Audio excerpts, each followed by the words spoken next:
Sa palaran para makapaglaro sa programang Wawawi sa Las Vegas ang may 100 OFWs. Baon nila ang pait na mawala ng trabaho dahil sa krisis at pag-asang makakatulong pa rin sa mga sinalanta ng bagyo dito. Nagpapatrol North America correspondent Bev Lorente. Bumaha ng luha sa Wheel of Fortune tryout sa Las Vegas na mga nagbabaka sakaling makakapaglaro sa Wawawi Las Vegas sa November 15.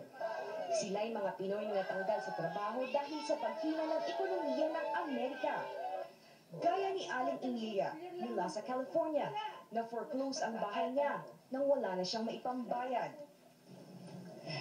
Wala po, dalawang tulyer lang ang pera. Wala pati yung ano namin. Yung anak ko lang po, natigil na pag-aaral. Pinagtrabaho ko para makapagbayad kami, makakain kami. Si Mang Pipito, nakikitira na lang sa kaibigan buhat ng ma-layoff. Pagkagising ko, tutulong ako ng kariton, namumulot ng lata, yung beer, mga ganyan. Kung minsan, ibebenta ko, nakabenta ko ng $30.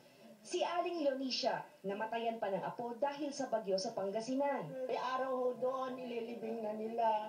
Iyak ako nag-iyak magdamag. Sabi ko, Lord, tulungan mo ko masali sa Wawawi.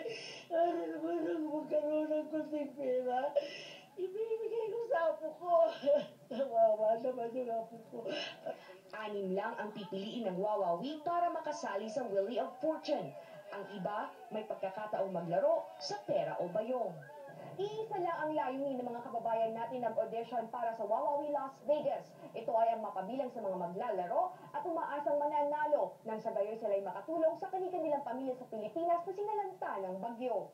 Bev Lorente, Patrol ng Pilipino, Las Vegas, Nevada.